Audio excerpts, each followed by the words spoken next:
Bueno, muchas gracias por sintonizar de nuevo. En esta ocasión trataremos 6 aspectos de la doctrina de la salvación. Entonces, en primer lugar, el significado de la salvación. Las palabras salvar, salvación o salvo fueron usadas unas 600 veces en la Biblia y significan liberar, rescatar, preservar. Estas son palabras, ¿cierto? Eh, que están íntimamente ligadas con problemas, peligros o situaciones difíciles. Son utilizadas en diferentes contextos en la escritura y no siempre, ¿cierto? Se refiere a salvación del infierno. Y aquí digamos rápidamente algunos ejemplos y uno de ellos los podríamos encontrar en Primera de Timoteo capítulo 2 versículo 15, donde dice: pero se salvará engendrando hijos, ¿cierto? Refiriéndose a la mujer, si permaneciere en fe, amor y santificación con modestia. O Hebreos 11:7, ¿cierto? Dice: por la fe Noé, cuando fue advertido por Dios acerca de cosas que aún no se veían, con temor preparó el arca en que su casa se salvase, ¿cierto? Y por esa fe condenó al mundo y fue hecho heredero de la justicia que viene por la fe. En este caso no se refería, ¿cierto?, a salvación del infierno. Por otro lado, ¿cierto?, hay muchos versículos que hablan de salvación espiritual. Por ejemplo, en Lucas 19:10 dice: está escrito, porque el Hijo del Hombre vino a buscar y a salvar lo que se había perdido.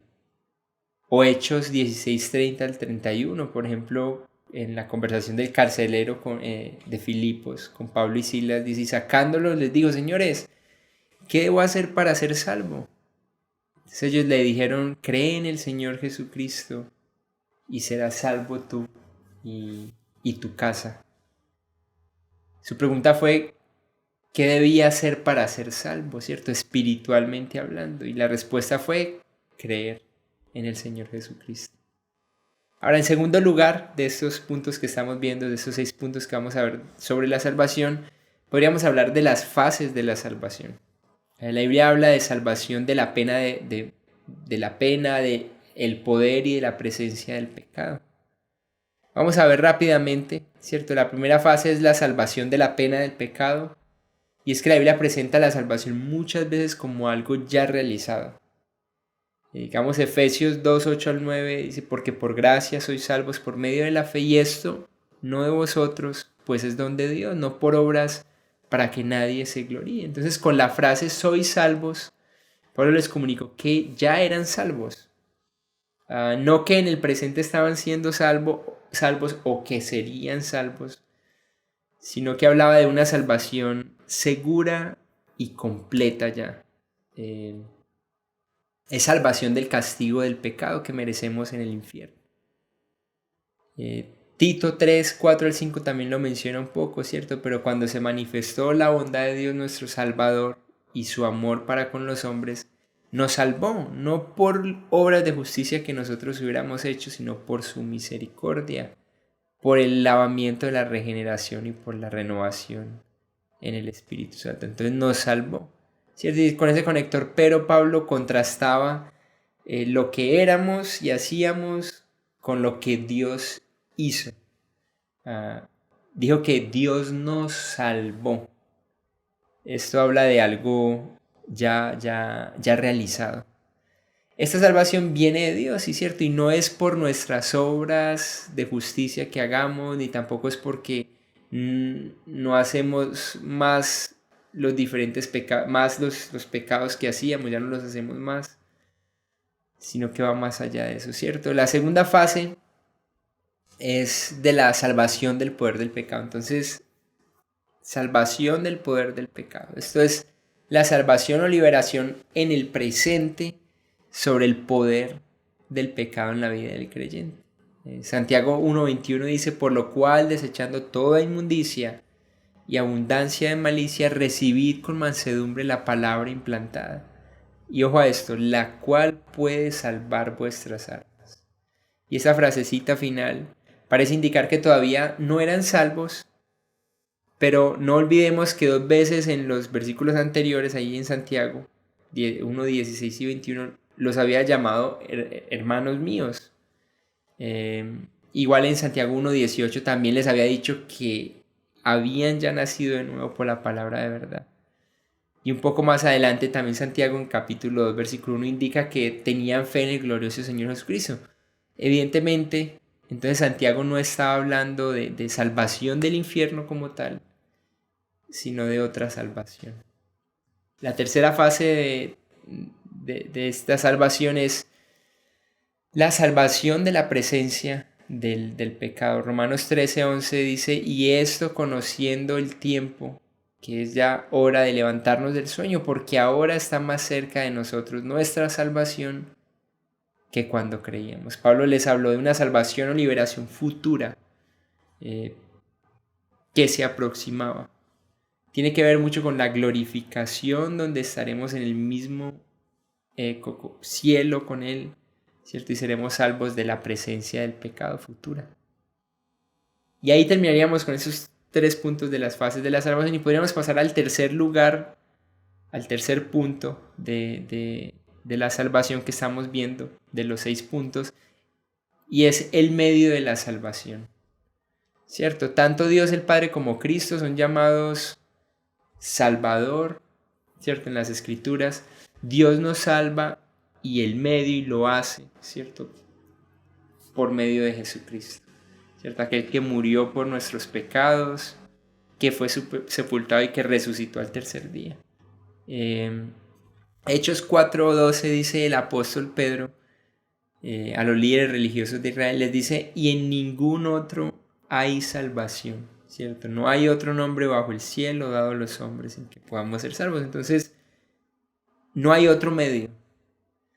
Y ese es el medio de la salvación. Ahora, cuarto lugar, el mensaje de la salvación. Y hay un versículo que es muy claro en esto, que solo lo voy a leer para este punto.